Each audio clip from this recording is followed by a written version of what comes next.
আপু আপনি এটা কি করছেন? এই সব বিষয় আমি কোনো কিছু বুঝি না। বাপু তখন বলল, আজ তোকে আমি সব শেখাব। আমি যা বলি তুই শুধু তাই করিস। প্রতিদিনের মতো আজও আমি খাবার নিতে বোনের বাড়িতে গিয়েছিলাম। যখন আমি বাড়িতে পৌঁছলাম তখন আপু সোফায় বসেছিলেন। আমি আপুকে খাবার প্যাক করার জন্য বললাম। তিনি বললেন, খাবার একটু দেরিতে নিয়ে যাস। আগে তুই আমার একটু পায়ে মালিশ করে, পায়ে অনেক ব্যথা পাইছি। পায়ের ব্যথায় রাতে ঘুমাতে পারছি না। আমি বললাম, দিদি আপনি কি বলছেন? তিনি বললেন, চিন্তা করো না, এখানে কেউ নেই, কেউ তোমায় কিছু বলবে না। আমি বাড়িতে একা আছি। আমি তখন সেখানে বসে বোনের পায়ে মালিশ করে দিচ্ছিলাম, কারণ দিদি বলেছিল সে নাকি পায়ে ব্যথা পেয়েছে। মালিশ করার সময় আপু আমাকে প্রশ্ন করলেন। হঠাৎ আপু বললেন, আচ্ছা একটা কথা বল শাকিল, তোর কি কোনো বান্ধবী আছে? আমি বললাম, বান্ধবী? আমি বুঝতে পারলাম না আপু আপনি কি বলতে চান? তিনি বললেন, আরে বোকা, আমার মনে হয় কোনো গার্লফ্রেন্ড আছে নাকি? আমি বললাম, দিদি আপনি কি কথা বলছেন? আমি ওই ধরনের ছেলে নই। আর তাছাড়া গার্লফ্রেন্ডের ব্যাপারটা তো ধনী লোকেদের জন্য হয়। আপনি তো আমাদের বাড়ির পরিস্থিতি ভালোভাবে জানেন। তিনি বললেন, আচ্ছা এর মানে তুই এখনো কুমার? তার এই কথা শুনে আমি একটু লজ্জা পেলাম। তিনি বললেন, আচ্ছা তাহলে একটা কথা বলো, কি তোর মন চায় না? আমি বললাম, দিদি আপনি কি বলছেন? আমি কিছু বুঝতে পারছি না। তিনি বললেন, আরে বোকা, এখন কি সব কিছু আমি খুলে বলবো? উত্তর, ভিতরে বিন্দুমাত্র বোঝার ক্ষমতা নেই। দেখতে একদম গোবর যুবক লাগলেও মাথা তো বাচ্চাদের মতো। চলো আজ আমি তোমায় শিখিয়ে দিচ্ছি। এটা বলার পর আপু আমাকে নিজের ঘরে নিয়ে গেলেন এবং দরজা বন্ধ করে দিলেন। তারপর তিনি যা কিছু শেখালেন তা আমার কল্পনার বাইরে ছিল। আমার নিজের আপু আমাকে এটা কি শিখালো? মূল ঘটনাটি শুরু করার আগে তোমাদের কাছে একটি রিকোয়েস্ট, তোমরা এই ভিডিওতে একটি লাইক করে আর চ্যানেলটি সাবস্ক্রাইব করে পাশে থাকবেন। ধন্যবাদ। আমার নাম শাকিল এবং আমার বয়স 17 বছর। আমি জহির দুলাভাইয়ের সাথে কাজ করি। আমার বয়স বেশি নয়, তবে পরিস্থিতি এবং অভাবের কারণে আমি একজন শক্তিশালী দেহের অধিকারী। জহির দুলাভাই আমার কোনো আত্মীয় নন, আমি শুধু তার কাছে কাজ করি। তিনি বয়সে আমার থেকে অনেক বড়, তাই আমি তাকে দুলাভাই বলি। এবং তার স্ত্রীকে আপু। প্রায় 3 বছর আগে আমি তাদের কাছে এসেছিলাম এবং সেই সময় আমি মাত্র 14 বছরের ছিলাম। তখন থেকে আজ পর্যন্ত আমি তাদের কাছে আছি এবং আমার পুরো সততা এবং পরিশ্রম দিয়ে তাদের কাছে কাজ করি। এই কারণে দুলাভাই আমার সাথে খুব সদয় আচরণ করেন এবং তিনি আমার উপর পুরো বিশ্বাস করেন। জহির তার পরিবার খুব বড় নয়, তাদের 2টি মেয়ে এবং একটি ছেলে আছে এবং স্ত্রী আছে। আপুর বয়স খুবই কম। দুলাভাইয়ের বয়স 50 বছরের কাছাকাছি এবং আপুর বয়স প্রায় 35 বছর। তাদের দুজনের বয়সে এত পার্থক্য কেন সে সম্পর্কে আমি বেশি জানি না। তাদের বড় মেয়ের বয়স 15 বছর এবং ছোট মেয়ের বয়স 12 বছর আর তাদের ছেলে বর্তমানে 9 বছর। তাদের ব্যবসা খুব ভালো চলছে, এই কারণেই তাদের বাড়িতে প্রয়োজনীয় সব কিছু ছিল। আমি তাদের বাড়িতে আসা যাওয়ার ক্ষেত্রে কোনো বাধা অনুভব করিনি এবং সবকিছু আমি দুলাভাই জহিরের মাধ্যমেই এনে দিতাম। আমাকে তারা পরিবারের সদস্যের মতোই মনে করতেন। আমি এখানে কাজ করা শুরু করার পর থেকে সবকিছু ঠিকঠাকই চলছিল এবং হয়তো এভাবেই চলতে থাকত। কিন্তু একদিন এমন কিছু ঘটল যে আমার জীবনে একটি নতুন মোড় নিয়ে, এমন যে আমি নিয়ম অনুযায়ী বাড়ির জিনিসপত্র নিয়ে দুলাভাই জহিরের বাড়িতে পৌঁছলাম। কয়েকবার দরজায় নক করলেও কেউ উত্তর দিল না এবং দরজা খোলার কোনো লক্ষণ দেখা গেল না। কিছুক্ষণ অপেক্ষার পর আমি গেটটিকে একটু ধাক্কা দিলাম, দেখি সেটা লক করা নেই। তারপরে আমি নিজে গেট খুলে ভিতরে চলে গেলাম এবং বিনা দ্বিধায় রান্নাঘরের দিকে জিনিস রাখার জন্য এগিয়ে গেলাম। আমি রান্নাঘরের কাছে পৌঁছানোর পর বাথরুম থেকে হালকা হালকা হাঁপানির মতো শব্দ শুনতে পেলাম। তখন আমি সেখানেই থেমে গেলাম। কিন্তু ওই মুহূর্তে আমি বুঝতে পারছিলাম না যে এই শব্দগুলো কিসের, কারণ সেগুলো কাদার মতো মনে হচ্ছিল না।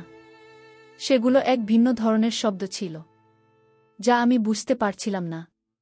কিছুক্ষণ আমি দাঁড়িয়ে রইলাম, কিন্তু যখন শব্দগুলো বেশ জোরালো হতে লাগল তখন আমি আর স্থির থাকতে পারলাম না এবং বাথরুমের দিকে যেতে লাগলাম। আমি দরজার কাছে পৌঁছানোর আগেই শব্দটা বন্ধ হয়ে গেল। তাই আমি আবার রান্নাঘরের দিকে ফিরে আসলাম এবং জিনিস রাখতে লাগলাম। যখন আমি জিনিস রেখে বাইরে বের হচ্ছিলাম তখন বাথরুমের দরজা খুলে আপুকে বের হতে দেখলাম। কিন্তু যখন তার নজর আমার উপর পড়ল, তিনি হঠাৎ চঞ্চল হয়ে গেলেন এবং রেগে গিয়ে আমার দিকে তাকিয়ে বললেন, তুই ভিতরে কখন এলে? তার এইভাবে উপস্থিতি দেখে আমি ভয় পেয়ে গেলাম এবং কাঁপা কাঁপা গলায় বললাম, দিদি আমি তো এখন এসেছি।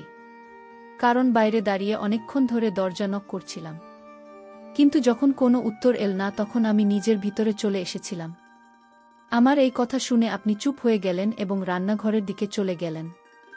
সেই সময় বাড়িতে দুলাভাই ছাড়া আর কেউ ছিল না, যা করে তিনি আমাকে খাবার প্যাক করে দিলেন। তারপর আমি খাবারের টিফিন নিয়ে সোজা দোকানের দিকে চলে গেলাম। দোকানে আসার পরেও আমার পুরো মন্দিরের দিকে ছিল যে আসলে দিদি বাথরুমে কি করছেন এবং তিনি কেন এমন আওয়াজ করছেন। পুরো দিন চিন্তা করার পরেও আমি বিষয়টি বুঝতে পারলাম না। তাই আমি সেই চিন্তা মাথা থেকে বের করে দিয়ে পুরো মন কাজের দিকে দিলাম। কিন্তু পরের দিন যখন আমি খাবার নিতে বোনের বাড়িতে গেলাম, তখন আমি তার মধ্যে অনেক পরিবর্তন অনুভব করলাম। অর্থাৎ যেভাবে তিনি আজ আমাকে দেখছিলেন, গত 3 বছরে তিনি আমাকে কখনো এমনভাবে দেখেননি যতক্ষণ আমি সেখানে দাঁড়িয়েছিলাম। প্রায় তার মন আমার দিকেই ছিল। তারপর কিছুক্ষণ পর তিনি খাবারের টিফিন প্যাক করেন, আমার হাতে ধরিয়ে দিলেন। জানি আমি দরজার দিকে চলে গেলাম যখন আমি বাড়ি থেকে বেরিয়ে আসতেই যাচ্ছিলাম। সেই সময় তিনি আমাকে পিছন থেকে ডাকলেন। তখন আমি ফিরে এসে তার কাছে গেলাম এবং বললাম যে আপু কি বলবেন। তিনি মিষ্টি হাসি দিয়ে আমার দিকে তাকালেন। তিনি আমার সাথে এক অদ্ভুত আচরণ করা শুরু করল। তার হঠাৎ এমন করার কারণে আমি একদম অবাক বিপর্যস্ত হয়ে পড়লাম। তারপর কিছু মুহূর্ত পর তিনি আলাদা হলেন এবং বললেন, শাকিল তুই এখন বড় হয়ে গেছিস এবং কত সুন্দর লাগছে তোরে। তবে এই কথা তো দুলাভাই বা অন্য কাউকে বলবে না। আমি না বলে মাথা নাড়লাম এবং তার বাড়ি থেকে বেরিয়ে গেলাম। কিন্তু পুরো রাস্তা জুড়ে আমি ভাবতে থাকলাম আর যাচ্ছেন এমন কি হয়েছে, এবং এই ভাবনা ভাবতে ভাবতে আমি দোকানে পৌঁছে গেলাম।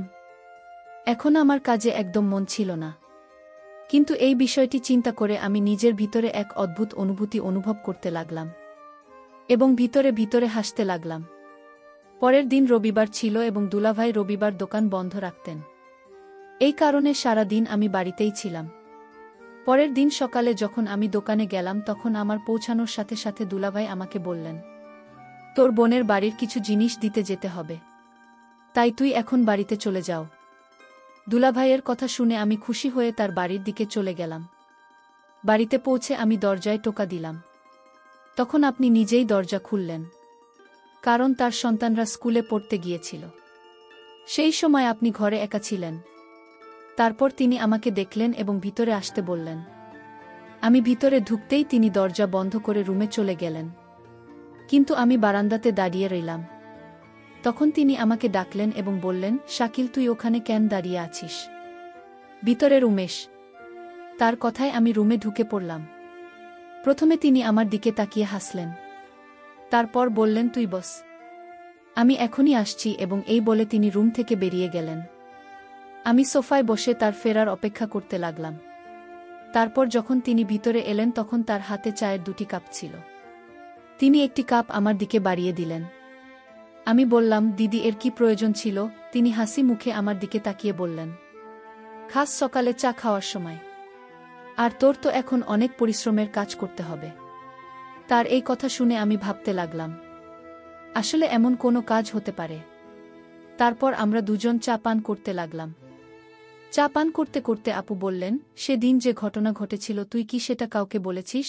আমি বুঝতে পারলাম তিনি কোনো ঘটনাটি উল্লেখ করেছেন, তবে আমি অজানা সে বললাম, কোন ঘটনা আপু? তখন তিনি বললেন, ওহ তুই এত দ্রুত ভুলে গেলে, তুই কি মনে রাখুনি যে যখন তুই পরশু খাবার নিতে এসেছিলে আমি তোর সাথে জোর করে আমি বললাম জি মনে আছে, তবে আমি কেন এই বিষয়টি কাউকে বলবো? এ বিষয়ে তো আমার কোনো স্মৃতি ছিল না, এখন তুই উল্লেখ করায় মনে পড়ল। আমার কথা শুনে তিনি উঠে আমার খুব কাছে বসে গেলেন। তারপর বললেন, দেখো এখন তুই এতটা বড় যে কোনো বিষয়টি লুকোনোর মতো এবং কোনটি নয়, কারণ যে কাজ আমি তোর কাছ থেকে নিতে চাই সেটা যেন কেউ জানতে না পারে। তিনি খুব ভালোবাসে আমাকে বোঝাচ্ছিলেন এবং আমি তার কথা মনোযোগ দিয়ে শুনছিলাম। কিন্তু এই সময় আমার মনে অনেক প্রশ্ন জাগছিল যে আসলে এমন কোনো কাজ হতে পারে। আমি যখন এই সব কথা শুনলাম তখন আমি তাকে বললাম, আপু আপনি একদম চিন্তা করবেন না, আমি আপনাকে প্রতিশ্রুতি দিচ্ছি যে আপনি যে বিষয়টি বলবেন আমি তো কাউকে জানাবেন না। আমার এই কথা শুনেই তিনি একদম হাসতে হাসতে বললেন, সাবাস, আমার তরফ থেকে এটাই আশা ছিল এবং এই বলে তিনি দাঁড়িয়ে গেলেন। কিন্তু আমার উপর অবাক হওয়ার পাহাড় ভেঙে পড়ল যখন আপু পা ম্যাসাজ করতে বললেন। তিনি বললেন, আজ কাজ অনেক বেশি ছিল। আমার পায়ে অনেক ব্যথা পাচ্ছি। কাজ করে আমার পা দুইটা প্রচণ্ড ব্যথা করছে। তাই আমি খুব ক্লান্ত হয়ে গেছি। তুমি একটু পা নালিশ করে দে। আমি বললাম, দিদি আপনি কি বলছেন? তিনি বললেন, চিন্তা করো না, এখানে কেউ নেই, কেউ কিছু বলবে না। আমি বাড়িতে একা আছি এবং তোমার দুলাভাই দোকানে আছেন। আমি সেখানে বসে পায়ে শুরু করলাম পাবলিশ করার সময় হঠাৎ আপু বললেন, আচ্ছা একটা কথা বল সাক্ষী, উত্তর কি কোনো বান্ধবী আছে? আমি বললাম, বান্ধবী আমি বুঝতে পারছি না আপু, আপনি কি বলতে চাইছেন? তিনি বললেন, ওরে বোকা, আমার মনে হলো তোর কি কোনো গার্লফ্রেন্ড আছে। আমি বললাম, দিদি আপনি কি বলছেন? আমি সেই ধরনের ছেলে না। এবং আসলে গার্লফ্রেন্ড ব্যাপারটা তো ধনী লোকেদের জন্য। আপনি তো আমাদের পরিবারের অবস্থা ভালো করেই জানেন। তিনি বললেন, আচ্ছা এর মানে তুই এখনো কুমার আছো? তার এই কথা শুনে আমি একটু লজ্জিত হলাম। তিনি বললেন, আচ্ছা তুই একটা কথা বল, তোর মন কি চায় না? আমি বললাম, দিদি আপনি কি বলছেন? আমি কিছু বুঝতে পারছি না। তিনি বললেন, ওরে বোকা, এখন আমি কি সব কিছু খুলে বলবো? জুতোর মধ্যে একদমই বোধ নেই, দেখতে একদম গোবর যুবক মনে হচ্ছে, আর মাথা তো বাচ্চাদের মতো। আজ আমি তোকে শেখাচ্ছি। তার এই কথা শুনে আমি একটু আতঙ্কিত হয়ে পড়লাম। আমি বললাম, দিদি আমার দেরি হচ্ছে, আমি দোকানে যাচ্ছি। তিনি বললেন, এখনই তো এসেছিস, এত দ্রুত কি হলো? একটু দাঁড়াও। এই বলে তিনি আমাকে থামিয়ে দিলেন। তারপর তিনি বললেন, তুই জানিস তোর দুলাভাই কতটা বুড়ো হয়ে গেছে? তার এবং আমার বয়সের কতটা পার্থক্য আছে? আমি যদি গরিব ঘরের জন্মাতাম না, তাহলে বুড়োর সঙ্গে আমার বিয়ে হতো না। এই বলে তিনি বললেন, আরও একটু পা ব্যথা করছে। কিন্তু আমি বুঝতে পারছিলাম দিদি এটা অভিনয় করছে, আসলে তার পায়ে কোনো ব্যথা নাই। আমি একটু ইতস্তত করতে লাগলাম। তিনি বললেন, লজ্জা পেও না, এরকম দৃশ্য আমি আগে কখনো দেখিনি, তাই আমি খুব নার্ভাস ছিলাম। তিনি মাঝে মাঝে কথা বলতে বলতে লাগলেন, তুই আমার দুঃখ কষ্ট কিছুই বুঝিস না। আমি তোর আপন বোন না হলেও তোকে তো আমার নিজের ভাইয়ের মতোই স্নেহ করি। তারপর বললেন, তোর দুলাভাই তো আমাকে করতে পারে না, দোকান থেকে এসে ঘুমিয়ে পড়েন। আমি কোথায় যাবে এখন তুই বল, আমি কি করব?